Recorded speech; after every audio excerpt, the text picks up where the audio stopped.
أعوذ بالله من الشيطان الرجيم. بسم الله الرحمن الرحيم. ألف لام ميم. الله لا إله إلا هو الحي القيوم. نزل عليك الكتاب بالحق مصدقا لما بين يديه وأنزل التوراة والإنجيل من قبل هدى للناس وأنزل الفرقان. إن الذين كفروا بآيات الله لهم عذاب شديد والله عزيز ذو انتقام. إن الله لا يخفى عليه شيء في الأرض ولا في السماء. هو الذي يصبركم في الأرحام كيف يشاء. لا إله إلا هو العزيز الحكيم. هو الذي أنزل عليك الكتاب منه آيات محكمات هن أم الكتاب. آيات محكمات هن أم الكتاب وأخر متشابهات. فأما الذين في قلوبهم زيغ فيتبعون ما تشابه منه ابتغاء الفتنة وابتغاء تأويله وما يعلم تأويله إلا الله والراسخون في العلم يقولون آمنا به كل من عند ربنا وما يذكر إلا أولو الألباب. ربنا لا تزغ قلوبنا بعد إذ هديتنا وهب لنا من لدنك رحمة إنك أنت الوهاب. ربنا إنك جامع الناس ليوم لا ريب فيه إن الله لا يخلف الميعاد. الف لام میم. اللہ وہ ہے جس کے سوا کوئی معبود نہیں، جو سدا زندہ ہے، جو پوری کائنات سنبھالے ہوئے ہے. اس نے تم پر وہ کتاب نازل کی ہے جو حق پر مشتمل ہے، جو اپنے سے پہلی کتابوں کی تصدیق کرتی ہے، اور اسی نے تورات اور انجیل اتاری جو اس سے پہلے لوگوں کے لیے مجسم ہدایت بن کر آئی تھی، اور اسی نے حق و باطل کو پرکھنے کا معیار نازل کیا. بے شک جن لوگوں نے اللہ کی آیتوں کا انکار کیا ہے ان کے لیے سخت عذاب ہے، اور اللہ زبردست اقتدار کا مالک اور برائی کا بدلہ دینے والا ہے. یقین رکھو کہ اللہ سے کوئی چیز چھپ نہیں سکتی، نہ زمین میں نہ آسمان میں. وہی ہے جو ماؤں کے پیٹ میں جس طرح چاہتا ہے تمہاری صورتیں بناتا ہے، اس کے سوا کوئی معبود نہیں. وہ زبردست اقتدار کا بھی مالک ہے، اعلیٰ درجے کی حکمت کا بھی. اے رسول، وہی اللہ ہے جس نے تم پر کتاب نازل کی ہے، جس کی کچھ آیتیں تو محکم ہیں جن پر کتاب کی اصل بنیاد ہے، اور کچھ دوسری آیتیں متشابہ ہیں. اب جن لوگوں کے دلوں میں ٹیڑھ ہے وہ ان متشابہ آیتوں کے پیچھے پڑے رہتے ہیں تاکہ فتنہ پیدا کریں اور ان آیتوں کی تاویلات تلاش کریں، حالانکہ ان آیتوں کا ٹھیک ٹھیک مطلب اللہ کے سوا کوئی نہیں جانتا. اور جن لوگوں کا علم پختہ ہے وہ یہ کہتے ہیں کہ ہم اس پر ایمان لاتے ہیں، سب کچھ ہمارے پروردگار ہی کی طرف سے ہے. اور نصیحت وہی لوگ حاصل کرتے ہیں جو عقل والے ہیں. ایسے لوگ یہ دعا کرتے ہیں کہ اے ہمارے رب، تو نے ہمیں جو ہدایت عطا فرمائی ہے اس کے بعد ہمارے دلوں میں ٹیڑھ پیدا نہ ہونے دے اور خاص اپنے پاس سے ہمیں رحمت عطا فرما. بے شک تیری اور صرف تیری ذات وہ ہے جو بے انتہا بخشش کی خوگر ہے. ہمارے پروردگار تو تمام انسانوں کو ایک ایسے دن جمع کرنے والا ہے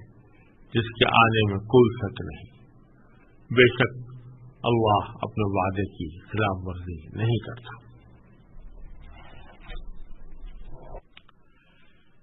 یہاں سے سورہ آل عمران شروع ہو رہی ہے اور سورہ بقرہ کی طرح سورہ آل عمران بھی مدنی ہے اور یہ سورت 200 آیتوں پر مشتمل ہے اور بعض اعتبار سے اس کے مضامین مجموعی حیثیت میں سورہ بقرہ سے ملتے جلتے ہیں. اسی لیے نبی کریم سرورد عالم صلی اللہ علیہ وسلم نے ایک حدیث میں یہ ارشاد فرمایا ہے کہ قیامت کے دن یہ دونوں صورتیں ایک دو بدلیوں کی صورت میں سامنے آئیں گی.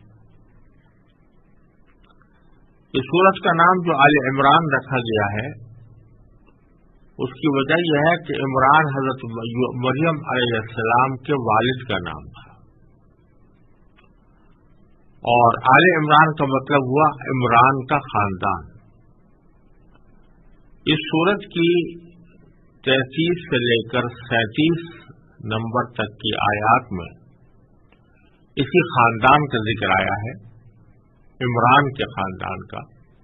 جس میں حضرت مریم بھی داخل ہے. اس لیے اس سورت کا نام سورہ آل عمران رکھا گیا. اس سورت کے بیشتر حصے اس دور میں نازل ہوئے ہیں جب مسلمان مکہ مکرمہ سے ہجرت کر کے مدینہ منورہ آ گئے تھے، مگر یہاں بھی کفار کے ہاتھوں انہیں بہت سی مشکلات درپیش تھیں. سب سے پہلے غزوہ بدر پیش آیا جس میں اللہ تعالی نے مسلمانوں کو غیر معمولی فتح عطا فرمائی اور کفار قریش کے بڑے بڑے سردار مارے گئے. اس شکست کا بدلہ لینے کے لیے اگلے سال مکہ مکرمہ کے مشرکین نے مدینہ منورہ پر حملہ کیا اور غزوہ احد پیش آیا جس میں مسلمانوں کو خود اپنی کچھ بے تدبیریوں کی بنا پر عارضی پسپائی بھی اختیار کرنی پڑی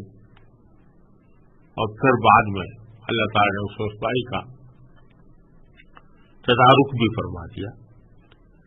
ان دونوں غزوات یعنی غزوہ بدر اور غزوہ احد، ان دونوں غزوات کا ذکر اس سورت میں آیا ہے اور ان غزوات سے متعلق متعدد مسائل پر اللہ تعالی نے قیمتی ہدایات عطا فرمائی ہیں. مدینہ منورہ اور اس کے اطراف میں یہودی بڑی تعداد میں آباد تھے. سورہ بقرہ میں ان کے عقائد اور اعمال کا بڑی تفصیل کے ساتھ ذکر ہو چکا ہے اور ضمناً عیسائیوں کا بھی تذکرہ آیا تھا، لیکن سورہ آل عمران میں اصل روح سخن عیسائیوں کی طرف ہے اور ضمناً یہودیوں کا بھی تذکرہ آیا ہے. عرب کے علاقے نجران میں عیسائی بڑی تعداد میں آباد تھے. ان کا ایک وفد ایک مرتبہ حضور نبی کریم سرورد عالم صلی اللہ علیہ وسلم کے پاس آیا تھا اور اس نے رسول کریم صلی اللہ علیہ وسلم سے مختلف باتیں کی تھی. حضور اقدس صلی اللہ علیہ وسلم نے ان کو اسلام کی دعوت دی تھی اور نجران کے اس وفد نے کچھ اپنے عیسائی مذہب کی تائید میں کچھ دلائل پیش کرنے کی کوشش کی تھی اور بعض قرآن کریم کی آیات پر اشکالات بھی کیے تھے. تو سورہ آل عمران کا ابتدائی تقریباً آدھا حصہ انہی کے دلائل کے جواب اور حضرت عیسیٰ علیہ السلام کی صحیح حیثیت بتانے میں صرف ہوا ہے. اس کے علاوہ اس صورت میں زکوٰۃ، سود اور جہاد سے متعلق بھی احکام عطا فرمائے گئے ہیں، اور سورت کے آخر میں دعوت دی گئی ہے کہ اس کائنات میں پھیلی ہوئی قدرت خداوندی کی نشانیوں پر انسان کو غور کر کے اللہ تعالی کی وحدانیت پر ایمان لانا چاہیے اور ہر حاجت کے لیے اسی کو پکارنا چاہیے۔ سورہ آل عمران کا یہ پہلا رکوع جس کی میں نے ابھی تلاوت کی ہے اور جس کا ترجمہ بیان کیا ہے، اللہ تبارک و تعالیٰ نے اپنے خاص معجزانہ اسلوب میں نازل فرمایا ہے، اور اس میں ایک طرف تو اللہ تبارک و تعالیٰ کی توحید اور نبی کریم سرور عالم صلی اللہ علیہ وسلم کی رسالت کا بیان فرمایا گیا ہے، اور اس طرح بیان فرمایا گیا ہے کہ نجران کے عیسائی جو نبی کریم صلی اللہ علیہ وسلم کی خدمت میں آئے تھے اور جو حضرت عیسیٰ علیہ السلام کو اللہ کا بیٹا یا اللہ مانتے تھے یا خدا مانتے تھے، ان کے دلائل کی ساتھ ساتھ تردید بھی ہوتی چلی گئی ہے۔ اس انداز سے ہوتی چلی گئی ہے کہ جو شبہات وہ پیش کرتے تھے ان کا ساتھ ساتھ جواب دیا جاتا رہا ہے۔ اس نقطہ نظر سے اس رکوع کا مطالعہ کرتے ہیں تو انشاءاللہ یہ دونوں پہلو اچھی طرح واضح ہو سکیں گے۔ سورت کا آغاز تو پہلی آیت الف لام میم سے ہے، اور اس کے بارے میں گفتگو سورہ بقرہ کے شروع میں گزر چکی ہے کہ یہ حروف مقطعات میں سے ہے، اور اس کا صحیح علم اللہ تبارک و تعالی کے سوا کسی اور کو نہیں ہے۔ اس کے بعد سورت کا جو آغاز کیا گیا ہے وہ اللہ تبارک و تعالی کی توحید کو باشگاف الفاظ میں بیان کر کے کیا گیا ہے کہ اللہ لا الہ الا ہو، اللہ وہ ہے جس کے سوا کوئی معبود نہیں، الحی القیوم جو سدا زندہ ہے، جو پوری کائنات سنبھالے ہوئے ہے۔ اللہ تبارک و تعالی کی توحید کے ثبوت کے طور پر اور اس کی دلیل کے طور پر اللہ تبارک و تعالی نے اپنی یہ دو صفتیں بیان فرمائی ہیں۔ ایک یہ کہ وہ سدا زندہ ہے، کبھی بھی ایسا وقت نہیں گزرا جس میں وہ موجود نہ ہو، اور نہ آئندہ کوئی ایسا وقت آنے والا ہے جس میں اس کے اوپر موت طاری ہو۔ وہ ہمیشہ سے ہے، ہمیشہ رہے گا۔ یہ معنی ہے الحی۔ دوسری صفت بیان فرمائی القیوم، کہ اس نے پوری کائنات سنبھالی ہوئی ہے، ساری کائنات کے نظم اور انتظام اور اس کے معاملات کی دیکھ بھال وہ خالصتاً اللہ تبارک و تعالی کا کام ہے، کوئی اور یہ کام انجام نہیں دے سکتا۔ تو اللہ تعالی کی توحید کا ایک دلیل یہ کہ سدا زندہ رہنے والی ذات اس کے سوا کوئی اور نہیں۔ دوسری دلیل یہ کہ کائنات کو سنبھالنے والی اس کے سوا کوئی اور ذات نہیں۔ اور جیسا میں نے عرض کیا کہ ایک طرف ایجابی انداز میں اللہ تبارک و تعالی نے توحید کی یہ دلیلیں پیش کی ہیں، اور ساتھ ساتھ اس میں عیسائیوں کے عقیدے کی تردید کی طرف بھی اشارہ ہے، اور وہ اس طرح کہ حضرت عیسیٰ علیہ السلام کو وہ خدا مانتے تھے۔ کوئی ان کو عیسائیوں میں سے بعض حضرات ان کو براہ راست خدا کہتے ہیں، اور بعض حضرات خدا کا بیٹا کہتے ہیں، لیکن دونوں صورتوں میں دونوں قسم کے لوگ اس پر متفق ہیں کہ ان کی عبادت کی جائے گی، وہ معبود ہیں، اللہ تعالی کے ساتھ عبادت میں ان کو شریک قرار دیتے ہیں۔ تو اس دو لفظوں کے ذریعے یہ بتلانا مقصود ہے کہ تم حضرت عیسیٰ علیہ السلام کو خدا کہتے ہو یا خدا کا بیٹا کہہ کر ان کی عبادت کرتے ہو، تو خدا تو وہ ہوتا ہے جو ہمیشہ سے زندہ ہو، ہمیشہ زندہ رہے، الحی، خدا تو وہ ہوتا ہے۔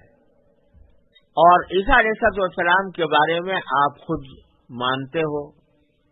کہ ان کو موت طاری ہو گئی تھی، ان کو تمہارے خیال کے مطابق صلیب پر چڑھا کر، سولی پر چڑھا کر ان کو موت کے گھاٹ اتار دیا گیا تھا۔ تو موت تو کسی خدا پر طاری نہیں ہو سکتی۔ اور اگرچہ ہمارے نزدیک یعنی مسلمانوں کے نزدیک عیسیٰ علیہ السلام کو سولی تو دی گئی تھی، لیکن دینے کی کوشش کی گئی تھی، لیکن حقیقت میں ان کی وفات اس وقت نہیں ہوئی تھی، اللہ تعالیٰ نے ان کو آسمان پر اٹھا لیا تھا۔ لیکن ساتھ ہی قرآن کریم نے یہ بھی کہا ہے کہ ایک وقت آئے گا کہ وہ آسمان سے نیچے آنے کے بعد اور پھر وہ وفات پائیں گے۔ تو ان کے وفات پانے یا ان پر موت طاری ہونے میں کوئی اختلاف نہیں ہے۔ عیسائی بھی مانتے ہیں کہ ان کے اوپر موت طاری ہوئی، اور مسلمان بھی مانتے ہیں کہ ان پر موت طاری ہوگی۔ تو خدا تو وہ نہیں ہو سکتا جس پر موت طاری ہو، خدا تو وہی ہو سکتا ہے کہ جو زندہ ہو، سدا سے زندہ، ہمیشہ سے زندہ ہے، ہمیشہ زندہ رہے گا، کبھی اس کے اوپر موت طاری نہیں ہوگی۔ دوسری صفت اللہ تعالیٰ کی قیوم ہے، اور اس کا ذکر آیت الکرسی کی تفصیل میں گزر چکا ہے۔ اس کے معنی ہے سنبھالنے والا، یعنی نگرانی کرنے والا، دیکھ بھال کرنے والا۔ اور مراد یہ ہے کہ اللہ تبارک و تعالیٰ سارے کائنات کی دیکھ بھال کرنے والے ہیں، سارے کائنات کو سنبھالے ہوئے ہیں۔ اور یہاں سے بھی اس بات کی وضاحت ہوتی ہے کہ خدا تو وہی ہوتا ہے جو دوسروں کو سنبھالے، اور جو اپنے ہی کو نہ سنبھال سکے اور دوسرے اس کو سولی پر چڑھا دیں، وہ تو خدا نہیں ہو سکتا۔ اس لیے اس میں بھی ایک اشارہ ایک طرف اللہ تعالیٰ کی توحید کے ایجابی پہلو کی طرف ہے، اور دوسرا اشارہ اس کے سلبی پہلو کی طرف ہے کہ حضرت عیسیٰ علیہ السلام کو خدا یا خدا کا بیٹا ماننا کس طرح درست ہو سکتا ہے۔ نبی کریم سرورت عالم صلی اللہ علیہ وسلم کو اللہ تبارک و تعالیٰ نے رسول بنا کر بھیجا تھا۔ آپ نے حضرت عیسیٰ علیہ السلام کی صحیح حقیقت واضح فرمائی تھی۔ تو یہ لوگ جو آپ کو نبی ماننے سے انکار کر رہے تھے اور اس سلسلے میں آپ سے گفتگو کرنے آئے تھے، تو وہ اس طرح سے رسول کریم صلی اللہ علیہ وسلم کے اس دعوے کو تسلیم نہیں کر رہے تھے کہ آپ کو اللہ تبارک و تعالی نے پیغمبر بنا کر بھیجا۔ تو ان کی تردید کے لیے اگلی آیت میں اللہ تعالی نے فرمایا نزل علیک الکتاب بالحق، اے نبی، یعنی نبی کریم صلی اللہ علیہ وسلم کو خطاب ہے کہ اے نبی، اللہ تعالی نے تم پر کتاب نازل کی ہے، وہ کتاب نازل کی ہے جو حق پر مشتمل ہے، حق پر مشتمل کتاب تم پر نازل کی ہے، وہ مصدقا لما بین یدیہ، جو اپنے سے پہلی کتابوں کی تصدیق کرتی ہے، وانزل التوراۃ والانجیل من قبل، اور اسی نے اس سے پہلے تورات اور انجیل اتاری تھی، ھدی للناس، جو لوگوں کے لیے ہدایت بن کر آئی تھی، وانزل الفرقان، اور اسی نے حق اور باطل کو پرکھنے کا معیار نازل فرمایا۔ اس آیت کریمہ میں اللہ تبارک و تعالی نے ایک طرف تو یہ بات واضح فرمائی کہ حضور نبی کریم صلی اللہ علیہ وسلم کے اوپر کتاب نازل ہونا یا آپ کو پیغمبر بنایا جانا، اس میں نصارہ کے لیے یا عیسائیوں کے لیے یا کسی بھی شخص کے لیے کوئی اشکال کی بات نہیں ہونی چاہیے، کیونکہ قرآن کا نزول یہ کوئی نئی بات نہیں ہے کہ پہلی بار کوئی آسمانی کتاب نازل کی جا رہی ہو۔ اس سے پہلے بھی اللہ تبارک و تعالی نے کتابیں، آسمانی کتابیں نازل فرمائی ہیں، جن میں سے خاص طور پر نام لیا تورات کا اور انجیل کا، کہ یہ وہ کتابیں ہیں جن کے آسمان سے نازل ہونے کا اعتقاد خود یہودی اور عیسائی بھی کرتے ہیں۔ تو فرمایا جا رہا ہے کہ آپ لوگوں کو کیوں اس نئی کتاب کے نازل ہونے پر تعجب یا حیرت یا اشکال پیدا ہو رہا ہے، جبکہ آپ خود مانتے ہیں کہ اس سے پہلے تورات اور انجیل نازل ہو چکی ہیں، اللہ تبارک و تعالی نے نازل فرمائی ہے، اور اس لیے نازل فرمائی ہے کہ ھدی للناس، جو لوگوں کے لیے ہدایت بن کر آئیں، لوگوں کی رہنمائی کریں، ان کو گمراہی سے نکالیں۔ تو جس مقصد کے لیے تورات اور انجیل نازل کی گئی تھی وہی مقصد آج بھی موجود ہے۔ اس کے لیے اگر اللہ تبارک و تعالی نے ایک نئی کتاب یعنی قرآن نازل فرمایا ہے تو اس میں کیا تعجب کی بات ہے اور کیا اشکال کی بات ہے؟ پھر اگر یہ کتاب کوئی ایسی ہوتی کہ جو پچھلی کتابوں کے خلاف ایسے عقیدے بیان کرتی جو پچھلی آسمانی کتابوں نے بیان نہیں کیے، اگر کوئی ایسی کتاب آتی جو ان کے بنیادی عقائد کے خلاف ہوتی، ان کے بنیادی اصولوں کے خلاف ہوتی، تو بے شک آپ یہ کہہ سکتے تھے کہ بھئی یہ کتاب تو آسمانی نہیں ہے، کیونکہ آسمانی کتابوں میں تو کچھ اور بات کہی گئی تھی اور یہ کچھ اور بات کہتی ہے۔ تو قرآن کریم فرماتا ہے وَمُصَدِّقًا لِمَا بَيْنَ يَدَيْهِ، یہ قرآن اس طرح نازل ہوا ہے کہ پچھلی جو کتابیں ہم نے نازل کی تھی، خواہ وہ تورات ہو یا انجیل ہو یا زبور ہو یا دوسرے انبیاء کرام علیہ السلام پر نازل ہونے والے صحیفے ہوں، وہ سب کے سب جو بنیادی عقیدہ لے کر آئے تھے یا بنیادی دعوت لے کر آئے تھے، یہ قرآن اس کی تصدیق کرتا ہے، اور وہی دعوت قرآن کریم بھی دیتا ہے جو یہ کتابیں دیتے آئی ہیں۔ آج بھی باوجود کہ تورات اور انجیل کے نسخوں میں بہت کچھ تبدیلیاں ہو گئی ہیں، اس کے باوجود پوری تورات اور انجیل میں توحید کا بیان بھرا پڑا ہے، جس میں بار بار یہ کہا گیا ہے کہ خداوند تیرا ایک ہی خداوند ہے۔ خدا کو ایک قرار دینے کے اقرار سارے تورات انجیل میں بھرے ہوئے ہیں، اور کوئی بھی آیت نہ تورات میں نہ انجیل میں آج کی زندگی میں بھی کوئی ایسی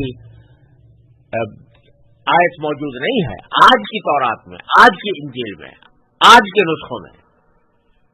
جس میں بہت سی تبدیلیاں کر دی گئی ہیں، بہت سے اضافے بھی ہوئے ہیں۔ اس میں بھی کوئی ایسا جملہ موجود نہیں ہے جو خدا کے ایک سے زیادہ ہونے پر دلالت کرتا ہو یا حضرت عیسیٰ علیہ السلام کے خدا کا بیٹا ہونے پر دلالت کرتا ہو۔ اس لیے یہ کتاب تصدیق کرتی ہے، اس بنیادی دعوت کی تصدیق کرتی ہے جس دعوت کو لے کر تورات انجیل نازل ہوئی تھی، اور اس معنی میں بھی تصدیق کرتی ہے کہ ان کتابوں کے اندر جگہ جگہ یہ فرمایا گیا تھا کہ آخر زمانے میں ایک پیغمبر آنے والے ہیں، نبی آخر الزمان خاتم النبیین صلی اللہ علیہ وسلم۔ آپ کی جو علامتیں بیان فرمائی گئی تھی، آپ کے تشریف لانے کی جو بشارتیں دی گئی تھی، یہ قرآن اس کی تصدیق کرتا ہے اور بتاتا ہے کہ یہ بشارتیں حضور نبی کریم سرور دو عالم صلی اللہ علیہ وسلم پر پوری طرح صادق آتی ہیں۔ اس لیے آپ لوگوں کو اس قرآن کے نازل ہونے پر کوئی اعتراض نہ ہونا چاہیے۔ اور فرمایا وَأَنزَلَ الْفُرْقَانَ، اللہ تعالیٰ نے صرف کتابیں ہی نازل نہیں کی بلکہ حق اور باطل کو پرکھنے کا معیار بھی نازل فرمایا. یعنی جب بھی ہم نے کوئی آسمانی کتاب بھیجی تو اس کے ساتھ کچھ ایسے معجزے یا ایسے دلائل لوگوں کے سامنے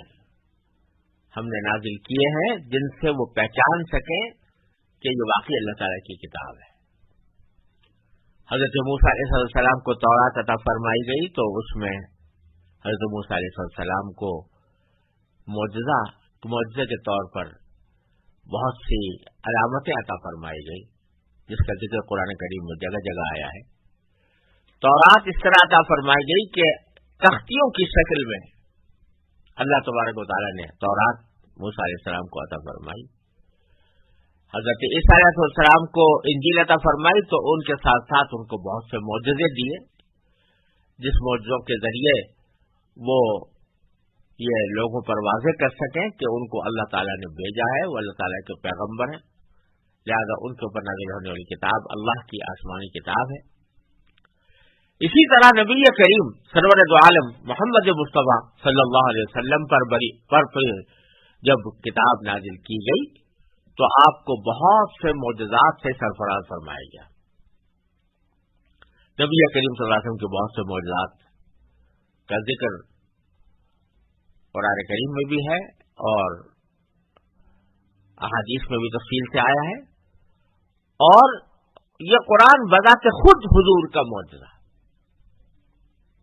جس کا ذکر پہلے آ چکا ہے کہ بار بار کے چیلنج کے باوجود کوئی اس کی مثال بنا کر نہیں لا سکا.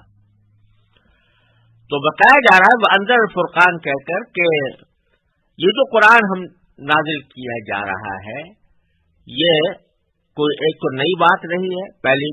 آسمانی کتابوں کی طرح اس کو نازل کیا گیا ہے، اور جس طرح پچھلی آسمانی کتابوں میں جو دعوت دی گئی تھی اور جو پیغام عطا فرمایا گیا تھا، جو بنیادی عقائد بیان فرمائے گئے تھے، وہ سارے کے سارے اس میں موجود ہیں. تیسری بات یہ کہ ان کتابوں کے آسمانی ہونے کا جو ثبوت اور حق و باطل کو پرکھنے کا جو معیار ان کے ساتھ نازل کیا گیا تھا وہی قرآن کریم کے ساتھ بھی موجود ہے. لہذا اس میں نہ کوئی اچنبے کی بات ہے، نہ کوئی اعتراض کی بات ہے،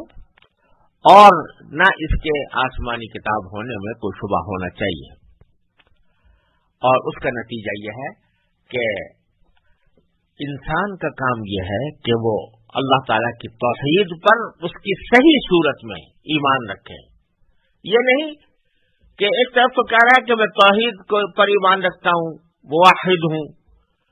اور خدا کو ایک ہی مانتا ہوں، لیکن ساتھ ہی کہتا ہے کہ خدا جو ہے وہ 3 چیزوں کا مرکب ہے یا 3 چیزوں کا مجموعہ ہے. تو یہ تو توحید خالص نہ ہوئی. توحید تو خالص یہ ہے کہ اللہ لا الہ الا هو الحی القیوم، اور اسی کے ساتھ ساتھ اس کا توحید کے ماننے کا لازمی تقاضا یہ بھی ہے کہ اس کے بھیجے ہوئے پیغمبروں پر، اس کی نازل کی ہوئی کتابوں پر ایمان لایا جائے. تو نزل علیک الکتاب بالحق مصدقا لما بین یدیہ وانزل التوراۃ والانجیل من قبل ھدی للناس وانزل الفرقان. اور اللہ تعالیٰ نے حق اور باطل کو پہچاننے کا معیار بھی نازل فرما دیا. جب یہ بات ثابت ہو گئی کہ توحید برحق ہے، اللہ تعالیٰ کی نازل کی ہوئی کتابیں برحق ہیں، اس کے باوجود، اس کے دلائل واضح ہونے کے باوجود اگر کوئی شخص اللہ کی توحید کا انکار کرے یا اللہ تعالیٰ کی نازل کی ہوئی کتابوں کا انکار کرے تو اس کا انجام خود یہ ہے کہ ان الذین کفروا بآیات اللہ لہم عذاب شدید، کہ بے شک جن لوگوں نے اللہ کی آیتوں کا انکار کیا، لہم عذاب شدید، ان کے لیے سخت عذاب تیار ہے. واللہ عزیز ذو انتقام. ایک طرف تو یہ فرما دیا کہ بھائی جب اتنے واضح دلائل سامنے آنے کے باوجود اگر کوئی آدمی حق کو قبول کرنے سے انکار کرے تو اس کو شدید عذاب ہوگا. یقیناً وہ عذاب کا سزا کا مستحق ہے. جو دلیل واضح ہونے کے باوجود محض اپنی ضد اور ہٹ درمی کی وجہ سے حق کو قبول نہ کرے وہ عذاب کا مستحق ہے. اب سوال پیدا ہوا کہ اگر اللہ تبارک و تعالی کے رسول اور اس کی کتاب اور اس کی توحید کا انکار کرنے سے عذاب لازم آتا ہے تو ابھی کیوں نہیں آ جاتا؟ تو اللہ تعالی نے فرمایا کہ واللہ عزیز ذو انتقام. یاد رکھو کہ اللہ تعالی بڑا قدرت والا زبردست اقتدار کا مالک ہے اور برائی کا بدلہ دینے والا ہے. یعنی وہ اگر اس وقت فوری طور سے ان کو عذاب نہیں دے رہا تو اس بنا پر نہیں کہ اسے عذاب دینے کے اوپر قدرت نہیں ہے. وہ بڑے اقتدار کا مالک ہے اور برائی کا بدلہ دینے والا بھی ہے, لیکن اپنی حکمت سے اس سزا اور اس عذاب کا وقت وہ خود متعین کرتا ہے, کسی کے کہنے پر نہیں. جب وہ وقت آئے گا تو جو لوگ کفر پر قائم رہے ہوں گے اور باوجود حق واضح ہونے کے حق کو قبول نہیں کریں گے تو وہ بالکل عذاب کے مستحق قرار پائیں گے اور اللہ تعالیٰ ان کو عذاب دے گا. اگلی آیت میں اللہ تعالیٰ نے فرمایا کہ ان اللہ لا يخفى علیہ شیء فی الارض ولا فی السماء. یہ جملہ جس کا ترجمہ یہ ہے کہ یقین رکھو کہ اللہ سے کوئی چیز چھپ نہیں سکتی, نہ زمین میں نہ آسمان میں. اس جملے کا ما قبل سے یا پچھلے سلسلے گفتگو سے ربط یہ ہے کہ اللہ تعالیٰ کی توحید کا پہلے ذکر آیا تھا, تو توحید کا ایک مظاہرہ اس آیت کریمہ کے ذریعے یہ فرمایا گیا کہ اللہ تعالیٰ کے واحد ہونے کی, اکیلا ہونے کی دلیل یہ ہے کہ اس پر کوئی چیز پوشیدہ نہیں, نہ زمین میں نہ آسمان میں کوئی چیز اس سے چھپی ہوئی نہیں ہے. اور یہی شان ہے خدا کی. جو خدا نہیں ہوتا وہ عالم الغیب نہیں ہوتا, اس کو غیب کی باتوں کا پتہ نہیں ہوتا. بہت سی چیزیں جو اس کی آنکھوں کے سامنے نہیں ہوتی ہیں وہ اس سے چھپی رہتی ہیں. لیکن اللہ وہ ہے کہ لا يخفى علیہ شیء فی الارض ولا فی السماء. اس کے اوپر اس کے سامنے کوئی چیز پوشیدہ نہیں ہے, نہ زمین میں نہ آسمان میں. اور اسی کے ساتھ جیسا میں نے عرض کیا تھا کہ اللہ تعالیٰ اپنے معجزانہ اسلوب میں ایک طرف کوئی کسی دعوے کی ایجابی ثبوت اس کا مہیا فرماتے ہیں اور اسی کے ساتھ ساتھ کے طور پر باطل کی تردید بھی ساتھ ساتھ ہوتی رہتی ہے. تو یہاں اشارہ اس طرف بھی معلوم ہوتا ہے کہ عیسائی لوگ حضرت عیسیٰ علیہ السلام کے بارے میں یہ کہتے تھے کہ وہ خدا ہے یا خدا کے بیٹے ہیں. اللہ تعالیٰ فرما رہے ہیں کہ خدا تو وہ ہوتا ہے جس کے سامنے جس کے سے کوئی چیز پوشیدہ نہ ہو, نہ چھپی ہوئی رہو زمین میں نہ آسمان میں, وہ ہوتا ہے خدا. اور حضرت عیسیٰ علیہ السلام کے بارے میں خود تم لوگ جو عقیدہ رکھتے ہو تو وہ اس عقیدے کے اندر یہ بات موجود ہے کہ وہ ان سے بہت سی چیزیں چھپی ہوئی تھی. آپ کہتے ہو کہ ان کو حضرت عیسیٰ علیہ السلام کو جب سولی پر چڑھایا گیا تو وہ چیخے چلائے, روئے, اور چیخنے چلانے اور رونے کا مطلب یہ ہے کہ وہ ان کو پہلے سے پتہ نہیں تھا کہ یہ میرے ساتھ یہ معاملہ ہونے والا ہے, کس طرح ان کو پکڑا گیا وغیرہ. تو اگر وہ عالم الغیب ہوتے اور چھپی ہوئی چیزوں کو بھی جاننے والے ہوتے تو کسی کی مجال نہیں تھی کہ ان کو پکڑ سکتا. ان کو پہلے سے پتہ لگ جاتا کہ کون مجھے پکڑنے آ رہا ہے, کس وقت آ رہا ہے. تو یہ بات خود تم تسلیم کرتے ہو کہ بہت سی باتیں اس سے پوشیدہ رہیں. خود انجیلوں کے اندر یہ موجود ہے کہ بہت سی باتیں پوشیدہ رہیں, عیسیٰ علیہ السلام سے پوشیدہ رہیں. تو خدا تو وہ نہیں ہو سکتا جس سے کوئی چیزیں پوشیدہ رہتی ہو. خدا وہ ہے کہ لا یخفی علیہ شیء فی الارض ولا فی السماء. اس سے کوئی چیز پوشیدہ نہیں, نہ زمین میں نہ آسمان میں. پھر اللہ تعالیٰ کی توحید کی مزید دلیل اللہ تبارک و تعالیٰ نے آگے یہ بیان فرمائی کہ هو الذی یصورکم فی الارحام کیف یشاء. وہی ہے جو ماؤں کے پیٹ میں جس طرح چاہتا ہے تمہاری صورتیں بناتا ہے. یہ جملہ بھی ایک طرف توحید کی ایجابی دلیل ہے اور دوسری طرف عیسائیوں کے عقیدے کی اس میں تردید بھی موجود ہے. توحید کی دلیل تو اس طرح کہ اگر انسان اپنی پیدائش کے مختلف مراحل پر غور کرے کہ وہ ماں کے پیٹ میں کس طرح پرورش پاتا ہے اور کس طرح اس کی صورت دوسرے اربوں انسانوں سے بالکل الگ بنتی ہے کہ کبھی دو آدمی 100% ایک جیسے نہیں ہوا کرتے. حالانکہ چہرہ, انسان کا چہرہ بمشکل ایک بارش کے برابر کی جگہ کا چہرہ ہوتا ہے, لیکن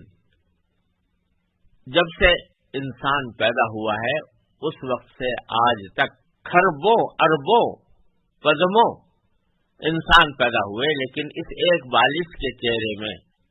اللہ تبارک و تعالیٰ کس طرح صورتیں بناتے ہیں کہ دو انسان بھی مکمل طور پر ایک دوسرے کے ہم شکل نہیں ہوتے. تو وہ اللہ تعالیٰ جو اس چھوٹی سی جگہ میں انسان کی پہچان کے لیے الگ الگ امتیازات پیدا کرتا ہے, صورتیں الگ الگ بناتا ہے, یہ بات تو کسی بھی اور کو حاصل نہیں ہے سوائے اللہ تبارک و تعالیٰ کی. وہی ہے جو ماؤں کے پیٹ میں جس طرح چاہتا ہے تمہاری صورتیں بناتا ہے. اگر آدمی اس پر غور کرے تو اسے تسلیم کرنے میں دیر نہیں لگے گی کہ یہ ساری باتیں خدا واحد کی قدرت اور حکمت کے تحت ہو رہی ہے. اس کے ساتھ ہی اس کا سلبی پہلو یہ ہے کہ نجران کے عیسائیوں کا جو وفد نبی کریم صلی اللہ علیہ وسلم کے پاس آیا تھا, اس نے یہ بات پیش کی تھی کہ حضرت عیسیٰ علیہ السلام بغیر باپ کے پیدا ہوئے تھے, اور ان کا بغیر باپ کے پیدا ہونا یہ ان کے خدا ہونے کی دلیل ہے یا خدا کا بیٹا ہونے کی دلیل ہے. تو اللہ تبارک و تعالیٰ نے اس آیت کریمہ میں ان کے اس دعوے کی بھی تردید ضمن فرما دی ہے کہ وہی ہے جو ماؤں کے پیٹ میں جس طرح چاہتا ہے تمہاری صورتیں بناتا ہے. یعنی اللہ تبارک و تعالیٰ کو کسی شخص کے پیدا کرنے میں یا اس کو کوئی خاص صورت دینے میں کسی کی حاجت نہیں ہے. وہ جس طرح چاہتا ہے صورتیں بناتا ہے ماں کے پیٹ میں, اس کو کسی سبب کی حاجت نہیں. اگرچہ عام طریقہ یہ ہے جو اللہ تعالیٰ نے بنایا ہے کہ ہر بچہ کسی باپ کے ذریعے پیدا ہوتا ہے, لیکن وہ اس طریقے کا نہ پابند ہے نہ محتاج ہے. وہ اگر چاہے جب چاہے تو جس کو چاہے بغیر باپ کے پیدا کر سکتا ہے, اور اس سے کسی کا خدا یا خدا کا بیٹا ہونا لازم نہیں آتا. جیسے حضرت آدم علیہ السلام کو اللہ تعالیٰ نے پیدا کیا, عیسائی بھی مانتے ہیں کہ وہ تو بغیر ماں باپ کے پیدا کیا, نہ ماں تھی نہ باپ تھے, بلکہ براہ راست آدم علیہ السلام کی تخلیق فرما دی. لیکن براہ راست تخلیق کرنے کے نتیجے میں جب حضرت آدم علیہ السلام پیدا ہوئے تو ان کو آپ لوگ بھی نہیں مانتے کہ وہ خدا کے بیٹے ہیں یا خدا ہے. تو وہ تو بغیر ماں باپ کے پیدا ہوئے تھے. عیسیٰ علیہ السلام ماں سے پیدا ہوئے اگرچہ باپ کے بغیر ہوئے. تو اس کی وجہ سے ان کو خدا کہنا یا خدا کا بیٹا کہنا یہ کیسے درست ہو سکتا ہے؟ تو اللہ تبارک و تعالیٰ تو جس طرح چاہتا ہے ماؤں کے پیٹ میں بند انسانوں کی صورت گری کرتا ہے، صورت بنا دیتا ہے، جس طرح چاہتا ہے بناتا ہے. وہ اگر چاہے تو باپ اور ماں کے ملاپ سے بیٹا پیدا کر دے، اور اگر چاہے تو ماں باپ کے واسطے کے بغیر پیدا کر دے، اس کو کوئی روکنے والا نہیں. تو اس لیے حضرت عیسیٰ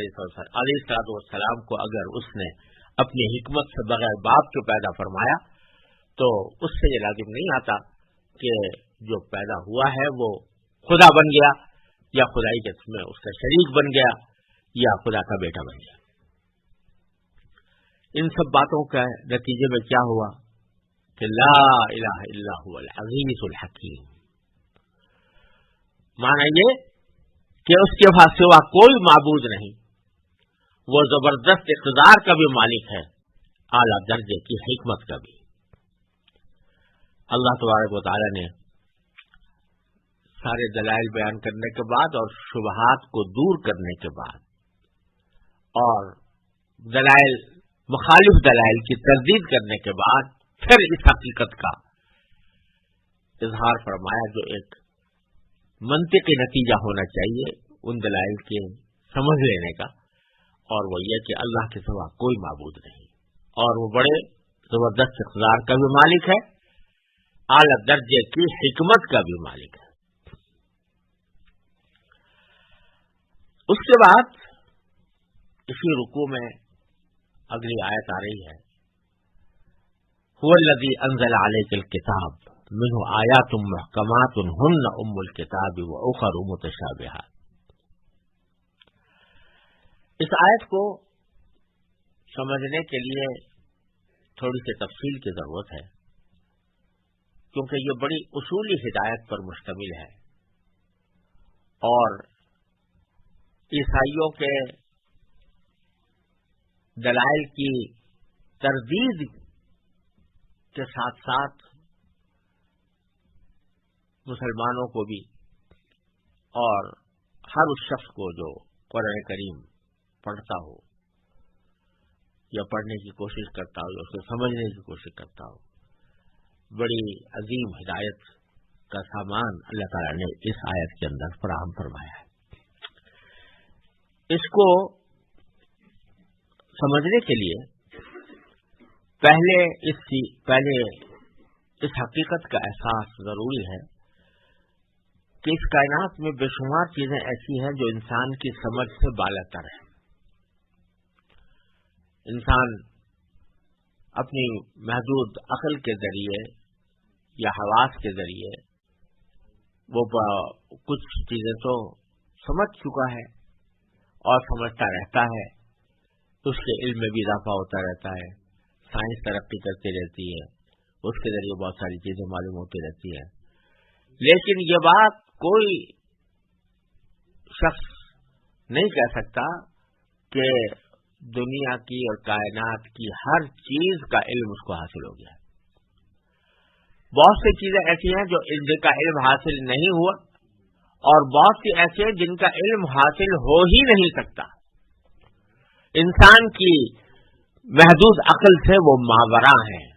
وہ سمجھ سے باہر ہیں. مثلا طب اگرچہ بہت ترقی کر چکی ہے لیکن اس ترقی کے باوجود مانتے ہیں کہ بہت سے پہلو ایسے ہیں کہ جو ابھی تک ہماری سمجھ میں نہیں آئے، اور بعض ایسے ہیں کہ جن کے سمجھ میں آنے کا امکان بھی نہیں ہے. تو بہت سی حقیقتیں انسان اپنی عقل سے معلوم نہیں کر سکتا. اسی طرح اللہ تعالیٰ کا وجود اور اس کی وحدانیت تو بے شک ایسی حقیقت ہے جو ہر انسان اپنی عقل سے معلوم کر سکتا ہے کہ وہ اس کائنات کا کوئی بنانے والا ہے، پیدا کرنے والا ہے، اس نے وہ قدرت والا ہے، حکمت والا ہے. لیکن اس کی ذات اور صفات کی تفصیلات، اس ذات